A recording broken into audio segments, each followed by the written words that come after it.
ಭಕ್ತಿ ಯಾವ ರೀತಿಯಾಗಿದೆ ಅಂತ ವಾದಿರಾಜರು ಒಂದು ಕಡೆಯಲ್ಲಿ ಹೇಳ್ತಾರೆ. ದೇವರನ್ನು ಹೇಗೆ ಪ್ರಾರ್ಥನೆ ಮಾಡಬೇಕು ನಾವು? ಸುಮ್ಮನೆ ಏನೋ ಕೇಳಲಿಕ್ಕೆ ಹೋಗಬೇಡಿ ದೇವರ ಹತ್ರ. ನೀವು ಕೇಳಿದರೆ ಪರ್ಮನೆಂಟ್ ಸಿಗುವಂಥದ್ದನ್ನು ಕೇಳಿ. ಈ ಟೆಂಪರವರಿ ಸಿಗುವಂಥ ಪದಾರ್ಥಗಳನ್ನು ಕೇಳಲಿಕ್ಕೆ ಹೋಗಬೇಡಿ. ಅದು ಇವತ್ತು ಬರ್ತದೆ, ನಾಳೆ ಹೋಗ್ತದೆ. ಇವತ್ತು ಸಿಕ್ಕಿತು ಅಂತೇಳಿ ಖುಷಿ ಪಡ್ತೀರಿ, ನಾಳೆ ಅದು ಕಳೆದುಕೊಂಡ ಮೇಲೆ ನೀವು ದುಃಖ ಪಡ್ತೀರಿ. ಹಾಗಾಗಿ ಶಾಶ್ವತವಾಗಿ ಸಿಗುವಂಥದ್ದು ಏನು ಉಂಟು ಅಂಥದ್ದನ್ನು ನೀವು ದೇವರಲ್ಲಿ ಕೇಳಿ ಅಂತ ವಾದಿರಾಜರು ನಮಗೆ ಹೇಗೆ ಪ್ರಾರ್ಥನೆ ಮಾಡಬೇಕು ಅಂತ ಕೇಳ್ತಾರೆ. ಸಾಮಾನ್ಯವಾಗಿ ಎಲ್ಲರೂ ಏನು ಕೇಳ್ತಾರೆ? ಮನೆ, ಮಠ, ಐಶ್ವರ್ಯ, ಸಂಪತ್ತು, ಬಂಗಾರ, ದುಡ್ಡು, ಸ್ಥಾನ, ಪದವಿ ಇದೆಲ್ಲ ಬೇಕು ಅಂತ ಕೇಳ್ತೇವೆ. ಒಳ್ಳೆ ಸ್ಥಾನ ಸಿಗಬೇಕು ನಮಗೆಲ್ಲ ಅಂತ ಇಂಥದ್ದೇ ಲೌಕಿಕವಾಗಿ ಹೇಳ್ತೀವಿ. ಇದೆಲ್ಲವೂ ಕೂಡ ಅಶಾಶ್ವತವಾದದ್ದು. ಶಾಶ್ವತವಾದದ್ದು ಯಾವುದಿಲ್ಲ. ಇವತ್ತಿದ್ದ ಸ್ಥಾನ ನಾಳೆ ಇರುತ್ತೆ ಅಂತ ಗ್ಯಾರಂಟಿ ಇಲ್ಲ. ಯಾವುದೂ ಕೂಡ ಇದು ಶಾಶ್ವತ ಅಲ್ಲ, ಎಲ್ಲವೂ ಟೆಂಪರವರಿ. ಹಾಗಾದರೆ ಶಾಶ್ವತವಾದದ್ದು ಯಾವುದು ಅಂತ ವಾದಿರಾಜರು ಹೇಳ್ತಾರೆ. ಕೃಷ್ಣ ಕಾವ್ಯಕೃತೆ ಸ್ವಹಸ್ತಕಮಲ ಛತ್ರಂ ಪ್ರದದ್ಯಾತ್ ಪ್ರಭು. ನಮಗೆ ಒಂದು ಒಳ್ಳೆಯ ಛತ್ರವನ್ನು ಭಗವಂತ ನೀಡಲಿ ಅಂತ ಪ್ರಾರ್ಥನೆ ಮಾಡಬೇಕಂತೆ. ಎಂತಹ ಛತ್ರ? ಮನೆಯಲ್ಲ, ಮಠ ಅಲ್ಲ, ಛತ್ರ ಅಂತ ಹೇಳಿದರೆ ಸ್ವಹಸ್ತಕಮಲ ಛತ್ರಂ, ಅವನ ಹಸ್ತವೆಂಬ ಛತ್ರವನ್ನು ನಾನು ನಿಮಗೆ ನೀಡಲಿ ಅಂತ ಭಗವಂತ ಅಭಯ ಕೊಟ್ಟರೆ ಅದಕ್ಕಿಂತ ನನಗೆ ದೊಡ್ಡ ಛತ್ರ ಇನ್ನೊಂದಿಲ್ಲ. ಶಾಶ್ವತವಾದ ಅಭಯ ಅದು. ಅಂತಹ ಅವನ ಹಸ್ತವೆಂಬ ಛತ್ರವನ್ನು ನೀಡಲಿ, ಇನ್ನು ಒಳ್ಳೆಯ ಪದವಿಯನ್ನು ನೀಡಲಿ ಅಂತ ಹೇಳ್ತಾರೆ. ಸಚ್ಚಾಸ್ತ್ರಾಭಿದ ರಮ್ಯ ರಾಜ್ಯ ಪದವಿ. ಶಾಸ್ತ್ರ ಓದಿದವನು, ಶಾಸ್ತ್ರ ಸಂಪನ್ನ ಅಂತ ಹೇಳುವಂತಹ ಒಂದು ಪದವಿ, ಒಂದು ಸ್ಥಾನ. ಶಾಸ್ತ್ರವನ್ನು ಓದಿದವರಿಗೆ ಇರುವ ಮರ್ಯಾದೆಯೇ ಬೇರೆ. ನೀವು ಎಷ್ಟೇ IAS IPS ಮಾಡಿ ಶಾಸ್ತ್ರ ಓದಿದ ವಿದ್ವಾಂಸ ಅಂತ ಗುರುತಿಸಿಕೊಳ್ಳುವ ರೀತಿಯೇ ಬೇರೆ. ಎಂತಹ ಉನ್ನತ ಮಟ್ಟದ ಅಧಿಕಾರಿಯಾದರೂ ಕೂಡ ಶಾಸ್ತ್ರ ಓದಿದವನು ಅಂತ ಹೇಳಿ ಬಂದು ಕಾಲು ಮುಗಿ ನಮಸ್ಕಾರ ಮಾಡ್ತಾರೆ. ಇದು ಶಾಸ್ತ್ರ ಪದವೀಧರನ್ನ ಒಂದು ಮರ್ಯಾದೆ. ಹಾಗಾಗಿ ಶಾಸ್ತ್ರ ಪದವಿ, ಶಾಸ್ತ್ರ ಓದಿದವನು ಹೇಳುವಂತಹ ಒಂದು ಒಳ್ಳೆಯ ಪದವಿಯನ್ನು ಕೊಡು. ಇನ್ನು ಒಳ್ಳೆಯ ವಾಹನ, ಒಳ್ಳೆಯ ವಾಹನ ಬೇಕು. ಯಾವುದು ಲೌಕಿಕವಾದ ವಾಹನ ಅಲ್ಲ. ಇದೆಲ್ಲ ಸ್ವಲ್ಪ ಹೆಚ್ಚು ಕಮ್ಮಿ ಆದರೆ ನಾಳೆ ಗ್ಯಾರೇಜಲ್ಲಿ ಇಡಬೇಕು ನಾವು. ಒಳ್ಳೆಯ ವಾಹನ ಯಾವುದು ಅಂತ ಕೇಳಿದರೆ ಸುಜ್ಞಾನ ಯಾನಂಬುದ. ಒಳ್ಳೆಯ ಯಾನ ಅಂತಂದರೆ ಸುಜ್ಞಾನ, ಒಳ್ಳೆಯ ಭಗವಂತನ ಯಥಾರ್ಥವಾದ ಜ್ಞಾನವೆಂಬ ವಾಹನವನ್ನು ನನಗೆ ಕೊಡು. ಈ ಜ್ಞಾನವೆಂಬ ವಾಹನವನ್ನು ಏರಿ ಮಾತ್ರ ನಾವು ಭಗವಂತನೆಡೆಗೆ ಸಾಗಲಿಕ್ಕೆ ಸಾಧ್ಯ. ನೀವು ಯಥಾರ್ಥವಾದ ಜ್ಞಾನವನ್ನು ಸಂಪಾದನೆ ಮಾಡದೇನೆ ಮೋಕ್ಷದ ದಾರಿಯಲ್ಲಿ ಸಾಗಲಿಕ್ಕೆ ಸಾಧ್ಯ ಇಲ್ಲ. ಹಾಗಾಗಿ ಸುಜ್ಞಾನ ಯಾನಂಬುದ. ಇನ್ನು ಈ ನಮ್ಮ ಕೈಗಳಿಗೆ ಒಳ್ಳೆಯ ಕಂಕಣ ಬೇಕು, ಒಳ್ಳೆಯ ಬಳೆಗಳು ಬೇಕು. ಯಾವ ಬಳೆಗಳು? ನವರತ್ನದ ಬಳೆಗಳಲ್ಲ, ಬಂಗಾರದ ಬಳೆಗಳಲ್ಲ. ಸ್ವಾಂಗ್ರ್ಯಾರಾಧನ ಕಂಕಣಂ. ಆ ಭಗವಂತನ ಪಾದಕಮಲವನ್ನು ಆರಾಧನೆ ಮಾಡುವುದೇ ಈ ನಮ್ಮ ಕರಗಳಿಗೆ ಅದು ಕಂಕಣದ ಹಾಗೆ ಅಂತ. ಸ್ವಾಂಗ್ರ್ಯಾರಾಧನ ಕಂಕಣಂ ಕರೆಯೋಗೆ ಕೈಂಕರಿಯ ಹಾರಂಗಲೆ. ನಮ್ಮ ಕುತ್ತಿಗೆಗೆ ಒಂದು ಒಳ್ಳೆಯ ಹಾರ ಬೇಕು.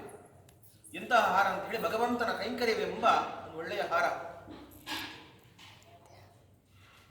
ಇನ್ನು ಒಳ್ಳೆಯ ಸಂಪತ್ತು. ಸ್ವಾತ್ಮಾನಂ ಪ್ರತಿ ನಿತ್ಯ ಚಿಂತನದಂ.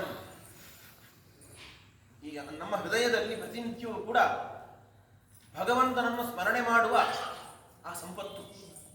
ಯಾವ ರೀತಿಯಲ್ಲಿ ಸ್ಮರಣೆ ಮಾಡಬೇಕು ಅಂತ ಹೇಳಿದರೆ ಸದ್ಯುಕ್ತಿ ರತ್ನಾನ್ಯಪಿ. ಆ ರತ್ನಗಳಂತಿರುವಂತಹ ಒಂದು ಒಳ್ಳೆಯ ಯುಕ್ತಿಗಳು, ಈ ಯುಕ್ತಿಗಳಿಂದ ಸಹಿತವಾಗಿ ಭಗವಂತನ ಆ ಚಿಂತನೆಯನ್ನು ಹೃದಯದಲ್ಲಿ ಮಾಡುವುದೇ ಅದೊಂದು ದೊಡ್ಡ ಸಂಪತ್ತು. ಆ ಸಂಪತ್ತನ್ನ ಭಗವಂತ ನೀಡ್ಲಿ ಅಂತ ಹೇಳಿ ಹೀಗೆ ಪ್ರಾರ್ಥನೆ ಮಾಡಬೇಕಂತ. ಇದೆಲ್ಲವೂ ಕೂಡ ಶಾಶ್ವತವಾದದ್ದು. ಈ ಸಂಪತ್ತನ್ನು ಭಗವಂತ ಒಮ್ಮೆ ಕೊಟ್ಟರೆ ಇದು ಮತ್ತೆ ಎಂದಿಗೂ ನಮ್ಮನ್ನು ಬಿಟ್ಟು ಹೋಗುವುದಿಲ್ಲ. ಹಾಗಾಗಿ ಇಂತಹ ಶಾಶ್ವತವಾದದ್ದನ್ನೇ ಬೇಡಿ ಅಂತ ವಾದಿರಾಜರು ನಮಗೆ ತೋರಿಸಿಕೊಡ್ತಾ ಇದ್ದಾರೆ. ನರಸಿಂಹದೇವರು ಪ್ರಾದುರ್ಭಾವ ಆದ ಕೂಡಲೇ ಪ್ರಹ್ಲಾದನ ಬಳಿಯಲ್ಲಿ ನರಸಿಂಹದೇವರು ಕೇಳಿದಂತಿದೆ, ಪ್ರಹ್ಲಾದ ನನಗೆ ಏನು ಬೇಕು ಹೇಳಿ ನಾನು ಎಲ್ಲವನ್ನು ಕೊಡ್ತೇನೆ ಅಂತ. ಅಷ್ಟು ಸಾಧನೆ ಮಾಡಿದ್ದ ಪ್ರಹ್ಲಾದ. ಪ್ರಹ್ಲಾದನಿಗೆ ಏನು ಕೇಳಬೇಕು ಅಂತ ಗೊತ್ತಾಗಲಿಲ್ಲ. ಭಗವಂತನ ಹೇಳಿ ನಾನಿಗೆ ಮೋಕ್ಷ ಕೊಡ್ತೇನೆ ಬಾ ಅಂತ ಹೇಳಿದ್ರಂತೆ. ಪ್ರಹ್ಲಾದರಾಯರು ಹೇಳಿದ್ರಂತೆ ಮೋಕ್ಷ ಬೇಡ ಸ್ವಾಮಿ ಅಂತಂದ್ರಂತೆ. ನೋಡಿ ಯಾರಿದ್ದಾರೆ ಮೋಕ್ಷ ಬೇಡ ಅಂತ ಹೇಳುವುದು. ಪ್ರಹ್ಲಾದರಾಯರ ಉದ್ದೇಶ ಏನು ಅಂತ ಹೇಳಿ, ನನ್ನನ್ನು ನಂಬಿಕೊಂಡು ಅನೇಕ ಬಾಲಕರಿದ್ದಾರೆ, ಅವರನ್ನು ಬಿಟ್ಟು ನಾನು ಮಾತ್ರ ಮೋಕ್ಷಕ್ಕೆ ಬರಲಿಕ್ಕೆ ತಯಾರಿಲ್ಲ, ಅವರನ್ನು ಕೂಡ ಮೋಕ್ಷದ ದಾರಿಯಲ್ಲಿ ಕರೆದುಕೊಂಡು ಬರಬೇಕು. ಹಾಗಾಗಿ ನನಗೆ ಮೋಕ್ಷ ಬೇಡ ಅಂತ ಹೇಳ್ತಾ ಇದ್ದೇನೆ. ಸರಿ, ಹಾಗಾದ್ರೆ ಏನಾದರೂ ವರವನ್ನು ಕೊಡ್ತೇನೆ ಅಂತ ನರಸಿಂಹದೇವರು ಹೇಳಿದಂತೆ. ಪ್ರಹ್ಲಾದರಾಯರು ಏನು ವರ ಬೇಡ ನನಗೆ ಅಂತ ಹೇಳಿದಂತೆ. ಏನೇನು ವರ ಬೇಡ ಇಲ್ಲಿಯಾದರೂ ಉಂಟಾ? ದೇವರು ಪ್ರತ್ಯಕ್ಷ ಆಗಿ ವರ ಬೇಕಾಗಿ ಕೇಳು ತಗೋ ಅಂತ ದೇವರು ಒತ್ತಾಯ ಮಾಡಿ ಪ್ರೆಷರ್ ಹಾಕಿ ವರ ತೆಗೋ ಅಂತ ಹೇಳ್ತಾ ಇದ್ದಾರೆ. ಪ್ರಹ್ಲಾದರಾಯರು ನನಗೆ ವರ ಬೇಡ ಅಂತ ಹೇಳ್ತಾ ಇದ್ದಾರೆ. ಇಲ್ಲಪ್ಪ ಏನಾದರೂ ವರ ತಗೋಪ್ಪ ಅಂತ ಮತ್ತೆ ನರಸಿಂಹದೇವರು ಒತ್ತಾಯ ಮಾಡ್ತಾ ಇದ್ದಾರೆ. ಭಕ್ತನ ಪರೀಕ್ಷೆ ಹೇಗೆ, ಇವನು ಹೇಗೆ ಪಕ್ವಾಗಿದ್ದಾನೆ ಹೇಗೆ ಅಂತ. ಅದಕ್ಕೆ ಪ್ರಹ್ಲಾದರಾಯರು ಹೇಳುವಂತಹ ಮಾತು, ಒಂದು ವೇಳೆ ನಾನು ನಿನ್ನ ಹತ್ರ ಇವತ್ತು ವರ ತೆಗೊಂಡೆ ಅಂತ ಅದರಲ್ಲಿ ವ್ಯಾಪಾರ ಮಾಡಿದಾಗ ಆಗ್ತದೆ. ಏನು ಇಷ್ಟು ದಿವಸ ನಾನು ಮಾಡಿದ ಈ ಒಂದು ಆರಾಧನೆ ನಿನ್ನ ಒಂದು ವರವನ್ನು ತೆಗೊಳ್ಳಿಕ್ಕೋಸ್ಕರ ಅಂತ ಏನೋ ಒಂದು ಅಂಗಡಿಯಲ್ಲಿ ಹೋಗಿ ಒಂದು 10 ರೂಪಾಯಿ ಕೊಟ್ಟು ಇನ್ನು ಪದಾರ್ಥ ತಗೊಳ್ತೇವೆ ನಾವು, ಅಂದರೆ ನಿನ್ನಲ್ಲಿ ವ್ಯಾಪಾರ ಮಾಡ್ಲಿಕ್ಕೆ ನನಗೆ ಇಷ್ಟ ಇಲ್ಲ, ಇಂತಹ ಬುದ್ಧಿ ನನಗೆ ಯಾವತ್ತೂ ಕೊಡಬೇಡ ಸ್ವಾಮಿ ಅಂತ ಹೇಳಿದಂತೆ. ಇಲ್ಲ, ನೀನು ವರ ತಗೊಳ್ಳೇಬೇಕು, ನೀನು ಹೇಳಲೇಬೇಕು ವರವನ್ನ ಅಂತ ದೇವರು ಮತ್ತೆ ಪ್ರೆಷರ್ ಹಾಕ್ತಾನೆ. ನೋಡಿ, ಪ್ರಹ್ಲಾದರಾಯರು ಬಹಳ ಬುದ್ಧಿವಂತಿಕೆ ಉತ್ತರವನ್ನು ಕೊಡ್ತಾರೆ. ಸರಿ, ಹಾಗಾದ ಒಂದು ವರವನ್ನು ಕೇಳ್ತೇನೆ ನಾನು, ನಿನ್ನಲ್ಲಿ ವರವನ್ನು ಬೇಡುವ ಬುದ್ಧಿಯನ್ನ ನೀನು ಕೊಡದೇ ಇರು ಅಂತ ಹೀಗೆ ವರವನ್ನು ಕೇಳಿದರು. ಎಂದಿಗೂ ನಿನ್ನಲ್ಲಿ ನಾನು ವರವನ್ನು ಕೇಳಲೇಬಾರ್ದು ಅಂತ ಬುದ್ಧಿ ಕೊಡು ನನಗೆ ಅಂತ ಹೀಗೆ ವರವನ್ನು ಕೇಳ್ತಾರೆ. ಇದು ಆ ಪ್ರಹ್ಲಾದರಾಯರ ಅನುಗ್ರಹಕ್ಕೆ ದೊಡ್ಡ ಕಾರಣ ಆಯಿತು. ಇಷ್ಟಾದ್ಮೇಲೆ ನರಸಿಂಹದೇವರು ಪ್ರಹ್ಲಾದರಾಯರ 21 ಕುಲವನ್ನು ಉದ್ಧಾರ ಮಾಡ್ತೇನೆ ಅಂತ ಹೇಳಿದ್ರಂತೆ.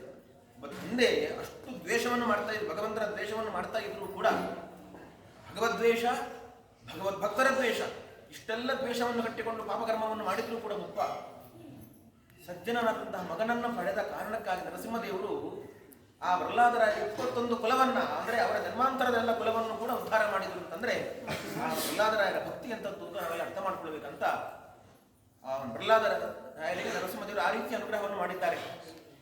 ಮಕ್ಕಳನ್ನು ಪಡೆದ್ರೆ ಅಂತಹ ಮಕ್ಕಳನ್ನು ಪಡಿಬೇಕು ನಾವು.